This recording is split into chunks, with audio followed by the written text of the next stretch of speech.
Shalom, salam berkat dari kami untuk pendengar sekalian. Saat ini pendengar akan diberkati dengan program Hari Ini Harinya Tuhan bagian yang ke-8.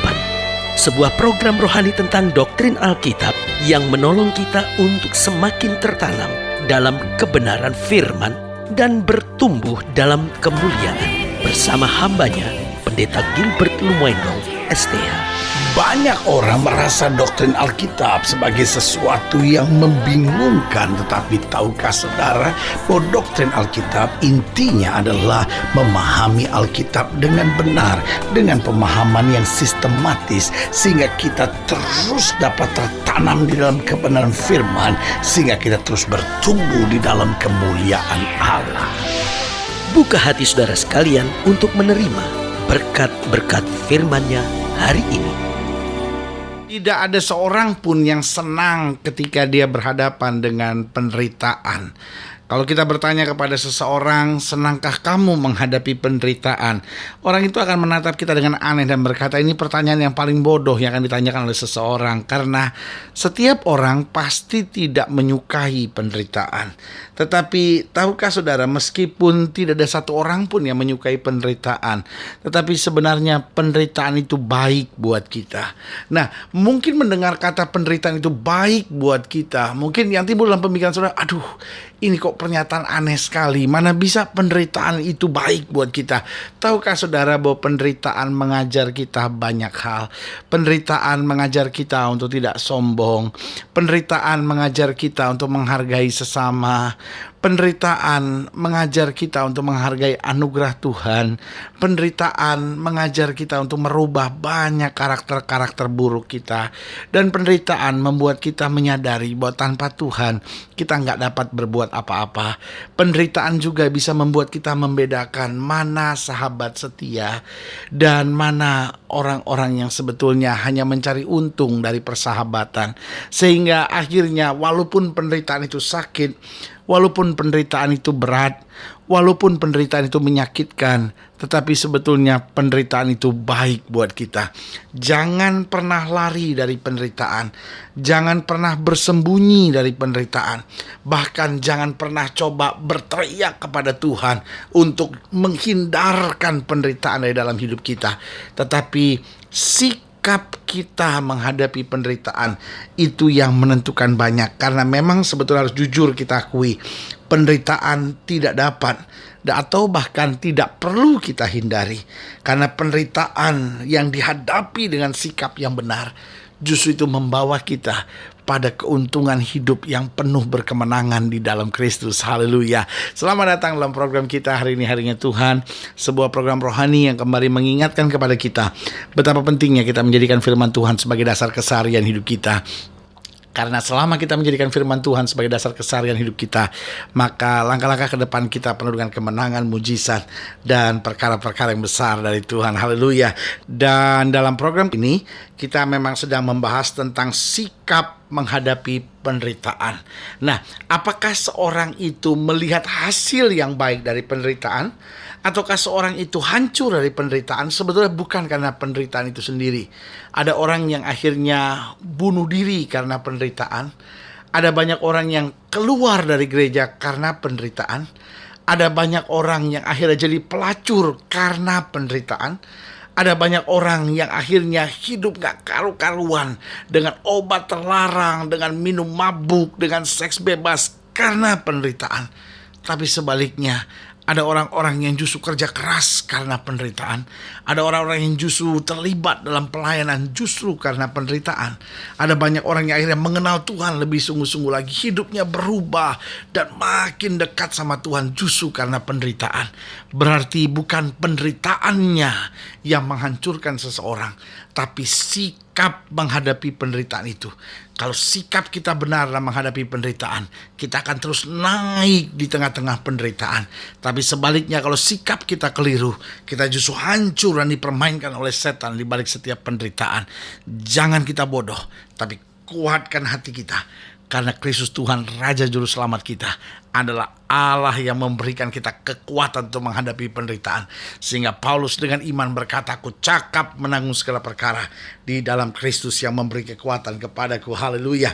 Nah, saudaraku yang kasih dalam Tuhan, kita sedang membahas dari 1 Petrus pasal 3. 1 Petrus pasal 3 ayat 13 sampai ayatnya yang ke-17. 1 Petrus pasal 3 ayat yang ke-13 sampai 17. Demikian firman Tuhan, dikatakan, dan siapakah yang akan berbuat jahat terhadap kamu jika kamu rajin berbuat baik? Tetapi sekalipun kamu harus menderita juga karena kebenaran, kamu akan berbahagia. Sebab itu janganlah kamu takuti apa yang mereka takuti, dan janganlah gentar. Tetapi kuduskanlah Kristus di dalam hatimu sebagai Tuhan, dan siap sedialah pada segala waktu untuk memberi pertanggungan jawab kepada tiap-tiap orang yang meminta pertanggungan jawab dari kamu tentang pengharapan yang ada padamu. Tetapi haruslah dengan lemah lembut dan hormat, dan dengan hati nurani yang murni, supaya mereka yang memfitnah kamu karena hidupmu yang saleh dalam Kristus menjadi malu karena fitnahan mereka itu. Sebab lebih baik menderita karena berbuat baik jika hal itu dikehendaki Allah, daripada menderita karena berbuat jahat. Jadi saudaraku yang kasih dalam Tuhan, ternyata Alkitab menggambarkan, bahkan memisahkan tentang dua hal dalam penderitaan ini. Yang pertama, penderitaan karena kita berbuat baik. Nah, Alkitab berkata, kalau kita berbuat baik, kalau kita hidup benar, kalau kita melakukan kehendak Tuhan, bisa saja kita menderita. Jadi jangan salah loh. Jangan setiap kali penderitaan ini dosa apa. No, sebaliknya. Karena kebenaran kita bisa menderita. Tetapi juga karena kesalahan kita bisa menderita. Nah, ini dua hal yang berbeda. Kalau karena kesalahan kita menderita, itu adalah tuntunan Tuhan supaya kita bertobat. Jadi penderitaan adalah tangan Tuhan yang memanggil kita untuk kita bertobat dan berubah. Tapi sebaliknya, ada penderitaan lain, yaitu penderitaan yang meskipun kita hidup benar, meskipun kita melakukan kebenaran, meskipun kita melakukan kehendak Tuhan. Nah, Alkitab ajarkan kita kalau penderitaan karena kesalahan kita, karena kita berbuat salah, karena kita berbuat jahat, bertobat, berubah, maka Allah akan memulihkan keadaan kita. Tapi kalau kesalahan kita sudah kita perbaiki, kita sudah bertobat, kita sudah tinggalkan, dan sekarang kita hidup benar, kita lakukan kehendak Tuhan, lalu kita harus menghadapi penderitaan. Nah, ini yang akan mengerjakan kebaikan buat kita. Jadi jangan setiap kali penderitaan langsung, waduh, ini pasti kebaikan. No, belum tentu. Kadang-kadang kita harus bertobat, kadang-kadang kita harus berubah. Tapi juga nggak semua penderitaan, aduh, ini dosa apa lagi, aduh, kesalahan apa lagi. No. Nah, sikap apa yang harus kita buat kalau kita sedang menghadapi penderitaan, meskipun kita sudah lakukan firman Tuhan, meskipun kita sudah hidup dalam kebenaran. Yang pertama jelas di ayat yang ke-13 berkata, dan siapakah yang berbuat jahat terhadap kamu jika kamu rajin berbuat baik? Artinya, meskipun kamu menghadapi penderitaan, meskipun kamu sedang menghadapi masa-masa yang sukar, yang pertama kita tetap harus rajin berbuat baik. Jangan karena kita menderita lalu kita seenaknya.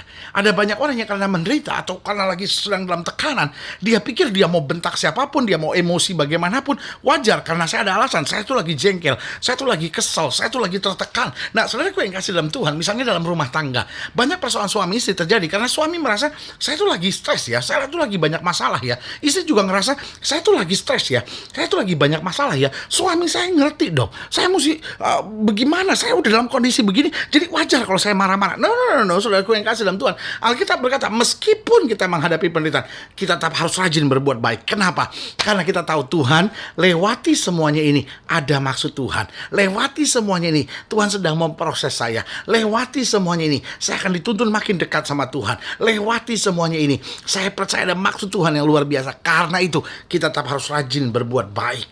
Yang kedua saya pelajari, ketika kita menghadapi penderitaan, apa yang harus kita buat? Ayat yang ke-14 berkata, tetapi sekalipun kamu harus menderita juga karena kebenaran, kamu akan berbahagia. Sebab itu janganlah kamu takuti apa yang mereka takuti, dan janganlah gentar. Jadi yang kedua, kita tegaskan buat kita bagaimana sikap menghadapi penderitaan, yaitu jangan takut dan gentar. Artinya gini, jangan biarkan pikiran kita dikuasai dengan hal-hal yang negatif. Jadi harusnya justru menghadapi peristiwa itu, kita melihat sisi positifnya. Kita melihat apa rencana Tuhan di balik ini semua. Jangan takut dan gentar, karena orang dunia akan berpikir, hancur dah gua. Aduh, abis deh. Ini semua berantakan. Wah, kacau segala sesuatunya. Nah, tapi kita kan sebaliknya. Terima kasih Tuhan. Tuhan sedang mengajar saya. Terima kasih Tuhan. Saya akan kuat. Terima kasih Tuhan. Saya justru akan lihat mujizat. Karena Allah yang saya sembah, Allah yang tidak pernah mengecewakan orang yang berharap kepadanya. Haleluya. Jadi ingat, bagaimana sikap kita menghadapi penderitaan. Yang pertama, tetap rajin berbuat baik. Yang kedua, jangan takut dan gentar. Jangan Jangan biarkan pikiran kita dikuasai dengan hal-hal negatif. Jangan biarkan pikiran kita dikuasai dengan hal-hal yang menakutkan. Tapi mulai ingat, Tuhan membela kita, Tuhan memberi kemenangan tepat pada waktunya. Yang ketiga, coba lihat ayat yang ke-15, dikatakan, tetapi kuduskanlah Kristus dalam hatimu sebagai Tuhan, dan siap sedialah pada segala waktu untuk memberi pertanggung jawab kepada tiap-tiap orang yang meminta pertanggung jawab dari kamu tentang pengharapan yang ada padamu. Tapi haruslah dengan lemah lembut dan hormat. Jadi yang ketiga, Alkitab tegas bilang, kuduskanlah Kristus dalam hati. Artinya, biarkan hati kita dipenuhi dengan kasih Kristus. Artinya, biarkan dalam segala perkara kita berkata, Tuhan, aku berserah kepada Tuhan. Artinya, aku tidak mau takut, aku tidak mau kecewa, aku tidak mau khawatir, aku tidak mau marah, aku tidak mau memberontak. Aku percaya bahwa Kristus tetap Allah yang tidak pernah akan meninggalkan dan membiarkan aku. Haleluya. Jaga hati saudara, jaga hati saudara, supaya di hati saudara ada Kristus yang kudus, ada Kristus yang tidak pernah mengecewakan kita, ada Kristus yang senantiasa menjadi raja dalam hidup kita, yang senantiasa melakukan yang terbaik buat anak-anaknya. Haleluya. Jadi ingat ya, sikap kita menghadapi penderitaan itu penting, yaitu rajin berbuat baik, jangan takut dan gentar, kuduskan Kristus tetap dalam hati kita. Dan yang keempat, yang terakhir, coba lihat ayat yang ke-15. Dikatakan di ayat yang ke-15 bagian terakhir itu, tetapi haruslah dengan lemah lembut dan hormat. Jadi yang keempat, senantiasa lemah lembut dan menghormati orang lain. Itu penting. Kadang-kala di tengah penderitaan, kita kehilangan kelemah lembutan. Kita akhirnya mulai menghalalkan segala cara. Tapi saudaraku, kalau kita kuduskan Kristus di hati kita, maka otomatis kelemah lembutan, dan kita belajar menghormati orang lain. Kita belajar menghargai orang lain. Kita belajar menerima orang lain apa adanya. Dan saudaraku yang kasih dalam Tuhan, maka benar firman Tuhan katakan, penderitaan akan membawa kita pada segala kebaikan. Karena justru penderitaan akan membuat kita lebih takut akan Tuhan. Penderitaan akan membuat kita lebih tangguh dalam Tuhan. Penderitaan akan membuat kita lebih serupa dengan Kristus. Dan akhirnya kita berjalan dalam kemuliaan. Haleluya. Saudara gue yang kasih dalam Tuhan, mungkin hari-hari ini saudara sedang menghadapi penderitaan. Kuatkan hati saudara. Yesus tidak pernah mengecewakan saudara. Tapi kalau penderitaan itu terjadi karena kesalahan kita, karena dosa kita, bertobat, berubah, biarkan Kristus memulihkan hidup kita. Dan kalau kita bertobat, Tuhan menerima kita apa adanya. Dan Kristus memampukan kita untuk bangkit dan melihat kemuliaan Tuhan dinyatakan. Haleluya. Saudara gue yang kasih dalam Tuhan, kalau saudara sedang sakit, berbeban berat, lalu saudara sedang menghadapi masalah-masalah dalam rumah tangga, dalam masa muda saudara, dalam keluarga, dalam ekonomi saudara, dalam pekerjaan saudara, saudara boleh taruh tangan kanan saudara di dada, dan saya mau doa secara khusus buat saudara. Karena saya percaya hari ini adalah hari berkat, hari kemenangan, hari mujizat, hari di mana Allah akan berbuat sesuatu yang baik kembali buat kita. Nah, setiap saudara yang didoakan boleh taruh tangan kanan saudara di dada, dan kita akan berdoa. Mari kita berdoa. Bapa, dalam nama Yesus, hamba doa buat setiap pendengar sekalian, mereka yang sakit, mereka yang berbeban berat, mereka yang sedang menghadapi masa-masa yang sukar. Bapa, hamba berdoa di dalam nama Yesus, Tuhan jamah, Tuhan kerjakan mujizat, Tuhan bangkitkan iman mereka, supaya mereka melihat kemuliaan Tuhan, melihat mujizat Tuhan dinyatakan, yang sakit disembuhkan, yang lemah dikuatkan, rumah tangga dipulihkan, orang-orang muda diberi semangat baru untuk melihat kemuliaan Tuhan dinyatakan. Di dalam nama Yesus kami berdoa. Haleluya. Amin. Saudara gue yang kasih dalam Tuhan, kita sudah berdoa. Ingat, Allah tidak pernah lalai menepati janjinya. Saudara ingin dilayani lebih jauh, hubungi kami melalui telepon, hubungi kami melalui surat, kunjungi website kami, karena kami ada untuk membawa Bapak Ibu Saudara senantiasa makin kuat dengan Tuhan, makin melihat kemuliaan Tuhan dinyatakan, karena Dia Allah yang tidak pernah gagal. Saudara gue yang kasih dalam Tuhan, doa saya menyertai saudara. Sampai berjumpa pada program berikut, dan jangan lupa, jadikan hari ini harinya Tuhan. Haleluya.